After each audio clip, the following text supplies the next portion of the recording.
नमस्कार. आज आपण म्हैसाळ या गावामध्ये आलेलो आहे. तर तुमचं नाव आणि गाव सांगा.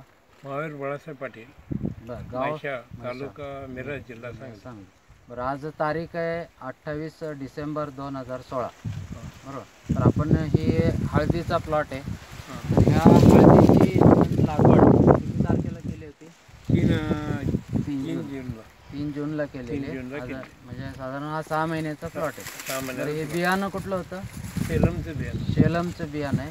ह्या औषध आपले जे काय प्लॉट आहे याच्यामध्ये तुम्ही आपल्या नेटसर्फ कम्युनिकेशन प्रायव्हेट लिमिटेड या कंपनीचं स्टीमरीच बायो 95 शेत आणि NPK, तर ही औषधं तुम्ही वापरलेली आहे. तर तुम्ही ही कशी वापरली? NPK 3 वेळा सोडले. NPK ड्रिपमधून 3 वेळा सोडले. आणि स्टीमरीची फवारणी ही एकदा केली. बरं, तर साधारण तुम्हाला काय याचा फायदा वाटतोय? याचा कमीत कमी आता एरवी सामान्य म्हणजे शेतकऱ्यांचं 20 क्विंटल एकरी पडते. 20 ते 22. बरोबर. आमचं आता कमीत कमी 3 क्विंटल 3 टन एकरी 3 क्विंटल निघेल. एकरा मागे आपलं किती क्विंटल वाढेल? 10 क्विंटल वाढेल. 3 एकरामध्ये आपलं 30 क्विंटल माल वाढतोय जास्त. बरोबर ना, रेग्युलर ॲव्हरेज पेक्षा. तर आपले हे जे काय औषधं तुम्ही वापरले, औषधांचा आपल्याला टोटल 3 एकराला खर्च किती आला?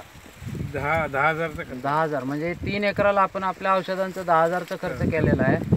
आणि उतार जर बघितला तर 3 एकरामागे 30 क्विंटल माल वाढला.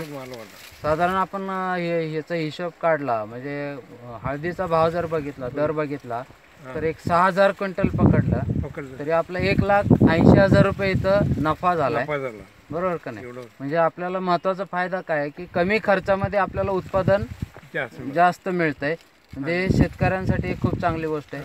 दुसरी गोष्ट, आपले सगळे औषधं जैविक आहेत. याचा जमिनीला धोका नाही, माणसांना धोका नाही, पर्यावरणाला धोका नाही आहे. आणि रासायनिक खत कमी खर्च होतोय. तुम्ही ड्रिपद्वारे थोडंसं रासायनिक खत सोडलेलं आहे. बरोबर. तर तुम्ही शेतकऱ्यांना काय सांगू इच्छिता? शेतकऱ्यांना सांगितलं की हे वापरून आपण एक भरघोस पीक घ्यावं असा तुमचा संदेश आहे तर शेतकऱ्यांसाठी. तर तुम्ही ही जी काय मुलाखत दिली आम्हाला त्याबद्दल तुमचं धन्यवाद.